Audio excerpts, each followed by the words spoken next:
Pertanyaan-pertanyaan mengenai apakah pertemuan Trump dan Putin akan mengakibatkan perubahan peta wilayah Ukraina secara paksa?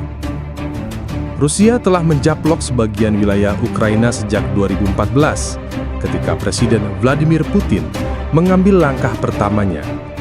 Pada saat itu, dalam kurun waktu beberapa bulan saja, Moskow melakukan pendudukan dan aneksasi yang relatif tidak berdarah di semenanjung Crimea. Namun hal itu diikuti oleh gerakan separatis yang didukung Rusia di wilayah Donbas Timur, khususnya dua wilayah atau oblast, yang dikenal sebagai Donetsk dan Luhansk. Perang berkecamuk di sana selama 8 tahun. Ukraina kehilangan sekitar 14.000 tentara dan warga sipil selama periode ini. Namun pada Februari 2022, Putin melancarkan invasi besar-besaran. Pasukan Rusia dengan cepat mencapai pinggiran Kiev dan merebut sebagian besar wilayah selatan, termasuk sebagian besar dua oblast lainnya, Zaporizhia dan Kherson. Perang telah pasang surut sejak saat itu. Rusia kini menguasai wilayah yang relatif lebih kecil, turun dari sekitar 27% pada musim PAMIN 2022 menjadi sekitar 20% sekarang. Di timur, pasukan Rusia bergerak maju, tetapi sangat lambat dan dengan pengorbanan yang besar. Presiden Ukraina Volodymyr Zelensky mengatakan gencatan senjata tanpa syarat dibutuhkan sekarang. Sekutu Eropa juga mendesak penghentian pertempuran. Presiden AS Donald Trump mengatakan itulah yang selama ini ia upayakan. Namun menjelang pertemuan dengan Putin di Alaska, Trump justru mulai berbicara tentang pertukaran wilayah. Hal ini telah menimbulkan kegemparan di Kiev dan Eropa. Tidak jelas sama sekali wilayah mana yang dimaksud Trump, atau seperti apa bentuk pertukaran itu, mengingat semua wilayah yang dimaksud secara hukum adalah milik Ukraina. Pada bulan Agustus 2025, wilayah Ukraina terlihat sebagai berikut. Rusia sangat ingin memperluas kendalinya atas keseluruhan Luhansk dan Donetsk. Beberapa laporan menunjukkan bahwa Putin menuntut Ukraina menyerahkan sisa wilayah yang dikuasainya di kedua oblast. Tetapi itu berarti Kiev menyerahkan tempat-tempat yang telah mengorbankan puluhan ribu tentara Ukraina saat berusaha melindunginya. Kota-kota seperti Kramatorsk dan Sloviansk, dan garis pertahanan yang melindungi wilayah Ukraina di utara dan barat.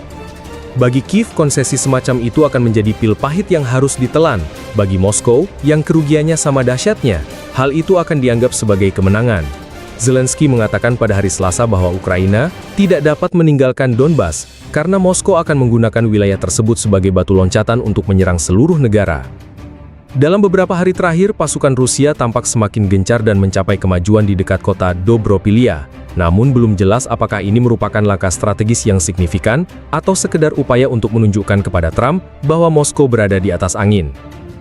Bagaimana dengan Zaporizhia dan Kherson yang direbut pada tahun 2022? Di sini dilaporkan, Rusia menawarkan untuk menghentikan serangannya dan membekukan garis pertahanan. Namun, apakah Rusia siap mengembalikannya?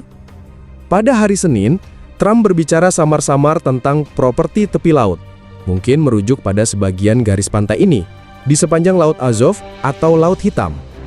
Tetapi, ini semua adalah bagian dari jembatan darat penting yang strategis milik Putin, yang menghubungkan Rusia dengan Crimea yang diduduki. Sulit membayangkan pemimpin Rusia bersedia menyerahkan semua itu. Seperti Donetsk dan Luhansk, Putin menganggap wilayah-wilayah ini sebagai bagian dari Rusia dan mencaploknya secara ilegal 3 tahun lalu dalam 4 referendum yang secara luas dianggap sebagai penipuan.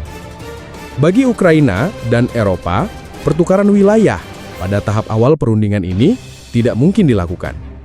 Diskusi tentang perbatasan masa depan mungkin akan terjadi, tetapi hanya ketika perang telah berhenti dan keamanan Ukraina telah terjamin. Jangan lupa subscribe channel seputar perang, like video ini, serta berikan pendapat kalian di kolom komentar.